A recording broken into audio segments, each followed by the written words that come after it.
Ju përshëndes nga edicioni qendror informativ këtu në ekranin e Blu Televizion. Do të ndalemi te zhvillimet në kohë reale duke nisur tek siguria ushqimore 2026. Në Vlorë është zhvilluar takimi me përfaqësuesve vendor dhe operatorëve turistik të qarkut. Të pranishëm drejtori i Autoritetit Kombëtar të Ushqimit Blerina Gjulameti dhe ministri i Bujqësisë dhe Zhvillimit Rural Andis Salla, ndërsa takimi vuri theksin te siguria ushqimore si prioritet kryesor, veçanërisht gjatë këtij sezoni turistik me fluks të lartë vizitorësh. Në Vlorë zhvilloi një takim në kuadër të planit Siguria Ushqimore 2026 me pjesëmarrjen e drejtoreshës së përgjithshme të Autoritetit Kombëtar të Ushqimit Blerina Gjulameti, ministri të Bujqësisë dhe Zhvillimit Rural Andis Salla, kreu të AKUS Vlorë Endry Yseni si dhe përfaqësues vendor dhe operatorëve turistik të qarkut. Qarku i Vlorës mbetet një nga më të rëndësishmit në vend, jo vetëm për turizmin, por dhe për ekonominë kombëtare. Në këtë kontekst, siguria ushqimore vijon të jetë një prioritet kryesor, veçanërisht gjatë sezonit turistik me fluks të lartë vizitorësh.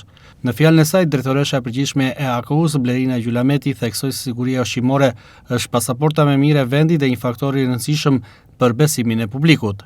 Të gjithë e dim që një pjatë e mirë mbahet mend për një farë kohe. Por një incident ushqimor nuk harrohet kurrë.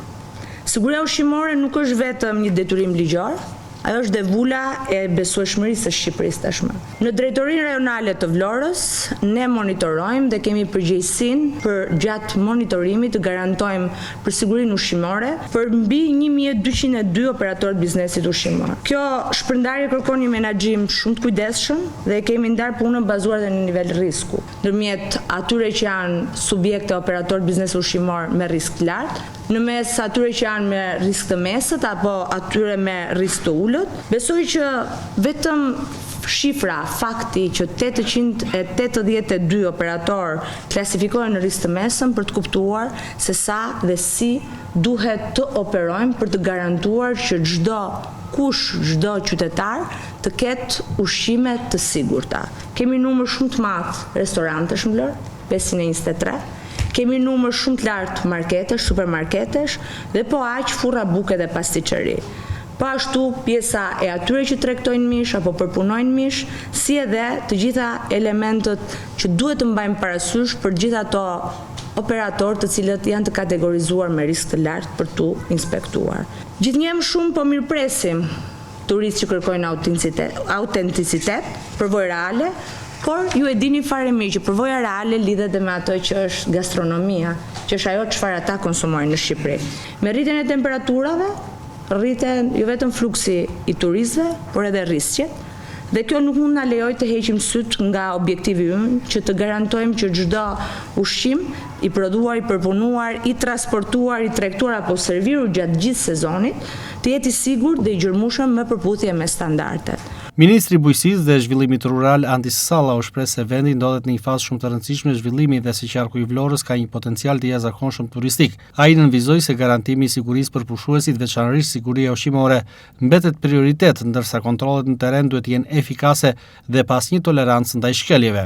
Jemi në një fazë shumë të rëndësishme ku tashmë kemi çel sezonin turistik. Qarku i Vlorës është një nga potencialet më të mëdha që kemi në territor, por që të garantojmë një turizëm shumë të madh që ne presim këtë vit, do duhet që institucionet të jenë në gatishmëri dhe të krijojnë një mundësi bashkëpunimi midis Autoritetit Kombëtar të Ushqimit, midis bizneseve, bashkisë, patjetër që është një rol i rëndësishëm në territor për problematikat që haset drejt për drejti me turistët, me përballjen e fluksit, me mënyrën e menaxhimit përditshëm, por edhe ndaj problematikave që kanë bizneset apo qytetarët e qarkut Vlorës, por edhe në territor. Është një mundësi ekonomike shumë e mirë shqiptare, por është edhe një përgjegjësi shumë e madhe institucionale që ne të garantojmë sigurinë e qytetarëve dhe të vizitorëve. Pikërisht për këtë arsye, siguria ushqimore duhet të jetë në qendër të vëmendjes tonë, ku çdo produkt të vendoset në treg, shqiptar, çdo restorant që shërben klient, çdo operator që ushtron aktivitet në zinxhirin ushqimor, duhet të respektojë standardet dhe të mbrojë shëndetin publik. Kontrolli në terren duhet të jetë i vazhdueshëm, profesional dhe i paanshëm. Siguria ushqimore është një nga treguesit ku ne duhet të jemi gjithë bashkë, të gjithë në një koncept qoftë nga Autoriteti Kombëtar i Ushqimit, nga bashkitë, por edhe nga vetë ju që jeni në shërbim ndaj të gjithë këtyre personave të shumë që vinë në Vlorë, të shumë që vinë në territorin e Shqipërisë, por edhe ndaj inspektorëve që ne kemi në territor për t'i siguruar që ne jemi duke kryer detyrën, për t'i siguruar që ne duhet t'i orientojmë dhe t'i këshillojmë në raste ku ka problematika dhe së fundmi për të krijuar ne sigurinë ndaj çdo qytetari që vjen në Vlorë, shkon në çdo cep të Shqipërisë, pa përjashtim qoftë në det apo në mal, por edhe ndaj gjithë turistëve që prekin territorin e Shqipërisë. Nga ana e tij, kreu Autoriteti Kombëtar të Ushqimit Vlorë Endry Hyseni konfirmoi rëndësinë e planit të masave për sezonin turistik, duke theksuar gatishmërinë 24-orëshe të strukturave të institucionit. Ai vuri në duke gjithashtu nevojën për bashkëpunim të ngushtë me operatorët ekonomik dhe turistik, me qëllim evidentimin dhe zgjidhjen në kohë të çdo problematike gjatë sezonit. Me politikat e hartuara nga Ministria, si dhe me planin e masave të marra nga drejtoria jonë e përgjithshme, Drejtoria Anale e Autoritetit Kombëtar të Ushqimit Vlorë do të jetë gjatë gjithë kohës 24 orë në 7 ditë të javës në gatishmëri për të garantuar sigurinë ushqimore në gjithë qarkun e Vlorës, duke thelluar kontrollet, duke parë të gjithë kushtet higjieno-sanitare, duke garantuar gjurmëshmërinë, etiketimin, si edhe marrjen e mostrave dhe analizave në të gjithë operatorët e biznesit ushqimor, të cilat konstatojnë element të cënimit të sigurisë ushqimore. Pjesëmarrësit në takim vlerësuan se siguria ushqimore mbetet një nga elementet kyç për suksesin e sezonit turistik, duke ndikuar drejt për së drejti në eksperiencën e vizitorëve dhe në imazhin e destinacionit turistik të Vlorës. Felix Hodaj është emëruar shef i ri i Komisariatit të Policisë së Vlorës. Drejtori i përgjithshëm i Policisë së Shtetit ka zyrtarizuar një valë të gjerë lëvizjesh në strukturat e policisë në të gjithë vendin. Kështu, në kuadër të këtyre ndryshimeve janë zyrtarizuar plot 65 lëvizje në komisariate të ndryshme. Felix Hodaj është shefi i ri i Komisariatit të Vlorës. Drejtori i përgjithshëm i Policisë së Shtetit Skënder Hitaj ka njoftuar dhe zyrtarizuar ndryshime në të gjitha komisariatet e vendit, teksa janë plot 65 shefa komisariatës të cilat lëvizin. Elvis Peza, që ka mbajtur detyrën e shefit të Komisariatit të Vlorës, tashmë transferohet në Mirdit, ndërsa vendin e tij e zë Felix Hodaj, i cili deri më sot ka mbajtur detyrën e shefit të Komisariatit numër 4 në kryeqytet.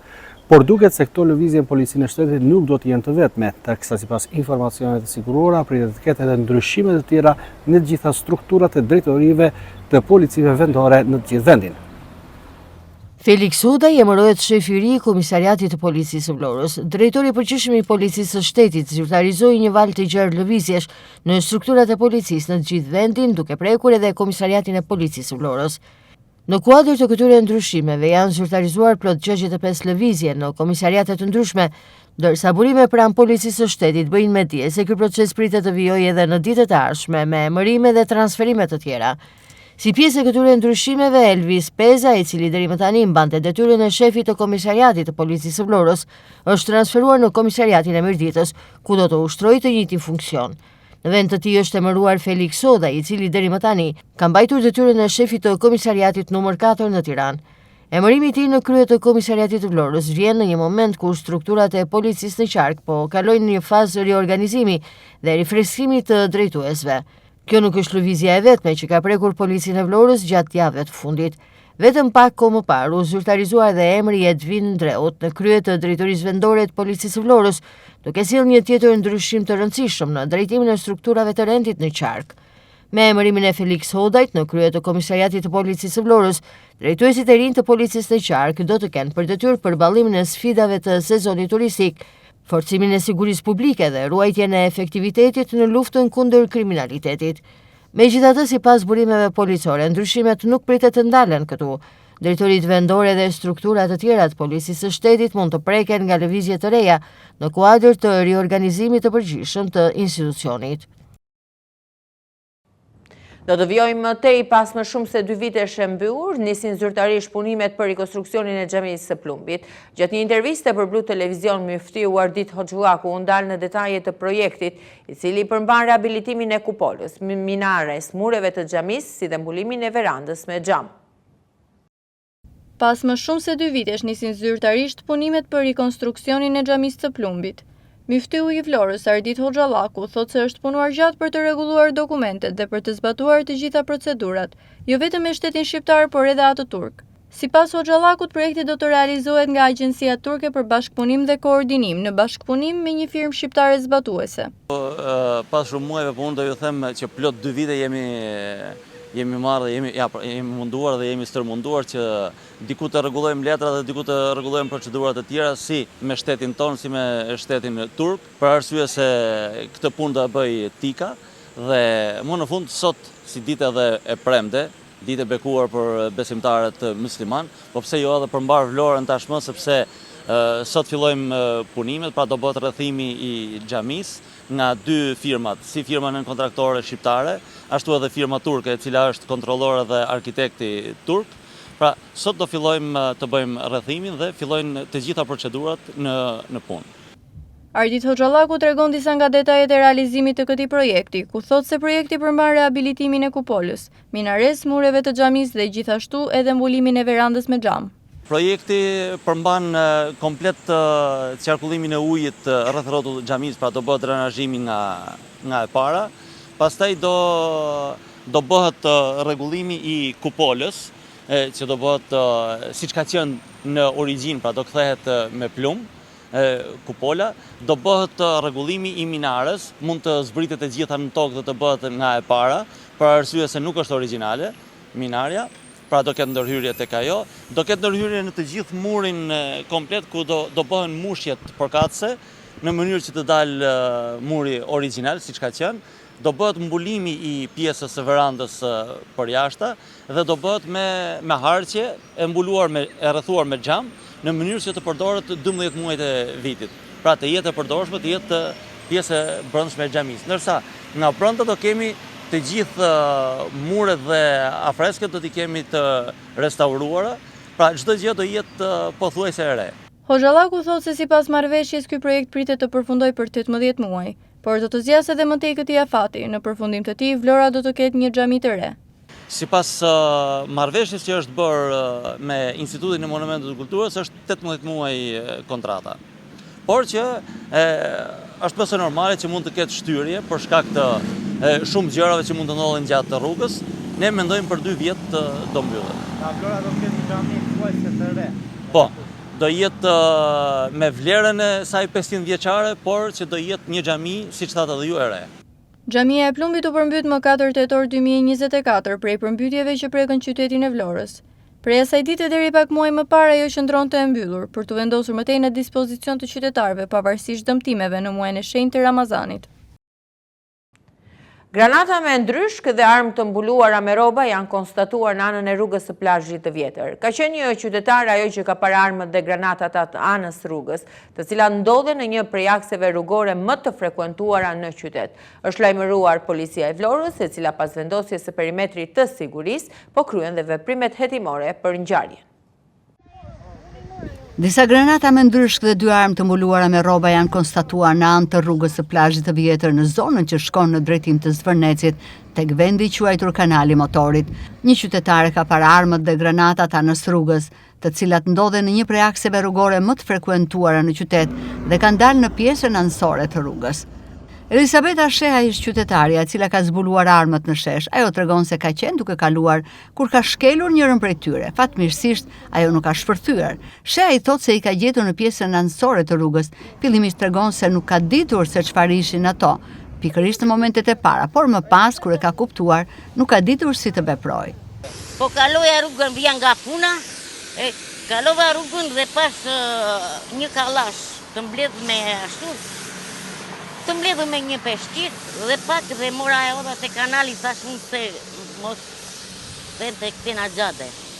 Po që nuk dita, për edhe për veten time nuk dita, se këto janë gjëra të papara. Po tjetër, çfarë gjeta? Gjeta dhe 3 bomba, po. Ato bombat më vajtë testuri, po. Po kaloj rastësisht në mes të rrugës, po? Rastisht, pastaj djalit atje, i thashun ke qenena, i thashun janë sa gjëra aty, i thashte, edhe i thash janë sa bombë, më të thash. Ju i spostova pak më shumë. Edhe unë i spostova poshtë. Edhe mund të jetë edhe frikë edhe kur kaloja, tashti që kaloj e kam të përditshme këtu. Tashti një gjë që e bëra shumë gabim.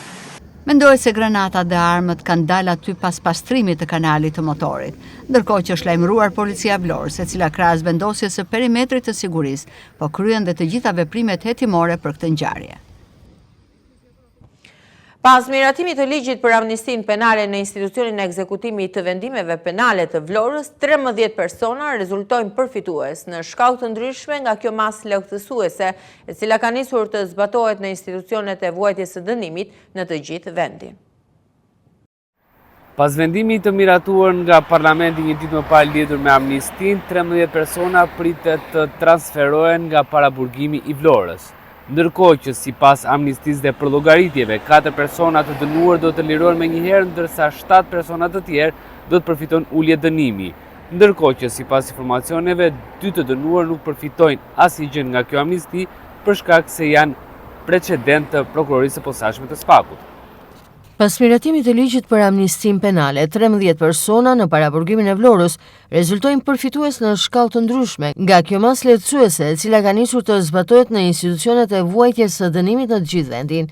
Sipas informacioneve zyrtare, nga 13 personat me vendim të formës së prerë që ndodhen aktualisht në institucionin e paraburgimit të Vlorës, e që pritet të transferohen drejt institucioneve të tjera të vuajtjes së dënimit, 4 prej tyre përfitojnë lirim të menjëhershëm sipas së amnistisë së miratuar nga Kuvendi. Ndërkohë 7 persona të tjerë përfitojnë ulje të dënimit, por nuk plotësojnë kushtet ligjore për të liruar në këtë fazë. Ata do të vijojnë të vuajnë pjesën e mbetur të dënimit të reduktuar sipas përcaktimeve të ligjit. Nga ana tjetër, 2 persona nuk përfitojnë nga amnistia penale pasi janë subjekti procedimeve të strukturës së posaçme kundër korrupsionit dhe krimit të organizuar SPAK në kategorinë e përjashtuar nga përfitimet e kësaj mase. Autoritetet e sistemit po vijojnë procedurat administrative dhe ato ligjore për zbatimin e plot të vendimeve që burojnë nga ligji i amnistisë, ndërsa pritet që në ditët në vijim të ketë përditësime dhe për raste të tjera që mund të përfitojnë nga kjo nismë. 1056 nxënës të klasave të nënta të zyrës vendore të bashkisë Vlorë dhe Himar kanë zhvilluar këtë të premte testin e parë të gjuhës shqipe, duke nisur zyrtarisht sezonin e provimeve kombëtare të arsimit bazë. 1056 nxënës të klasave të nënta të zyrës vendore të bashkisë Vlorë Himar kanë zhvilluar këtë të premte provimin e parë të provimeve kombëtare të arsimit bazë, duke nisur kështu zyrtarisht sezonin e testimeve kombëtare. Provimi i gjuhës shqipe është zhvilluar nga ora 10 deri në orën 12:30, ndërsa nxënësit janë paraqitur në shkollat përkatëse që në orën 8:30 sipas udhëzimeve të përcaktuara nga autoritetet arsimore. Në këtë provim, 1056 nxënësit janë shpërndarë në 15 qendra provimi, ku procesi i administrimit është drejtuar nga 15 përgjegjës administrimi PAP. Në total janë 96 administrator provimi, të cilët kanë garantuar zhvillimin e tij me korrektësi. Provimet përbëjnë një moment të rëndësishëm për mini maturantët, pasi shënojnë përmbylljen e arsimit bazë dhe hapin rrugën drejt vijimit të studimeve në arsimin e mesëm. Sipas kalendarit të testimeve, më 22 qershor do të zhvillohet provimi i gjuhës amtare për nxënësit e pakicave kombëtare. Më 25 qershor do të mbahet provimi i matematikës, ndërsa më 30 qershor nxënësit do të testohen në lëndën e gjuhës së huaj. Autoritetet arsimore kanë bërë të ditur se janë marrë të gjitha masat për mbarvajtjen e procesit dhe garantimin e kushteve të barabarta për të gjithë nxënësit. E duke vijuar me zhvillime të tjera, një automjet tip Smart është përfshirë nga flakët dhe është shkërmbuar plotësisht në fshatin Dukat. Ngjarja ka shkaktuar alarm te banorët e zonës, ndërsa rrethanat e saj mbeten të paqarta. Një automjet tip Smart është përfshirë nga flakët dhe është shkrumbuar plotësisht në fshatin Dukat. Ngjarja ka shkaktuar alarm te banorët e zonës, ndërsa rrethanat e saj mbeten ende të paqarta. Sipas informacioneve paraprake, dyshohet se automjeti ka qenë në lëvizje në momentin kur është përfshirë nga zjarri. Brenda pak minutash flakët kanë përfshirë të gjithë mjetin, duke e djegur plotësisht. Deri më tani nuk ka të dhëna zyrtare nëse ka persona të lënduar si pasojë e incidentit. Menjëherë, pas njoftimit në vend ngjarje kanë mbritur forcat zjarrfikse, të cilat kanë bërë të mundur shuarjen e flakëve dhe izolimin e zonës për të shmangur rrezikun e përhapjes së zjarrit, ndërkohë autoritetet kanë nisur hetimet për të zbardhur shkaqet e ngjarjes dhe për të përcaktuar nëse zjarri është shkaktuar nga një defekt teknik apo nga faktorë të tjerë. Pritet që ekspertët të kryejnë verifikimet e nevojshme për të erdhur dritë mbi rrethanat e plota të këtij incidenti. Me ujërat e Kristalta, qytetet historike të mbrojtura nga UNESCO dhe kuzhinën autentike, Shqipëria po konsiderohet gjithnjë dhe më shumë një nga destinacionet më të rejse turistike në Europë. Sipas mediave gjermane, vendi mbetet ende një sekret i ruajtur mirë për shumë turistë europian, e megjithse populariteti i saj po rritet me ritme të shpejta. Sipas mediave gjermane, vendi mbetet ende një sekret i ruajtur mirë për shumë turistë europian, megjithse populariteti i tij po rritet me ritme të shpejta. Nga Ksamili në Karaburun, Bregdeti shqiptar ma gjeps vizitorët. Riviera shqiptare krahasohet shpesh me Greqinë, falxhireve të qeta, ujrave të kthjellta dhe restoranteve të vogla buzdetit. Në qendër të vëmendjes qëndron Ksamili, i njohur për plazhet me rërë të bardhë, detin e cekët ngjyrë bruz dhe ishujt e vegjël, që mund të arrihen me vark brenda pak minutash. Më në veri, Himara ofron një atmosferë më të qetë dhe më pak të frekuentuar, ndërsa Gadishulli i Karaburunit tërheq vizitorët me natyrën e egër, xhiret shkëmbore dhe peizazhet e paprekura. Sipas mediave gjermane, duket se turizmi është në rritje, por Shqipëria ruan autenticitetin.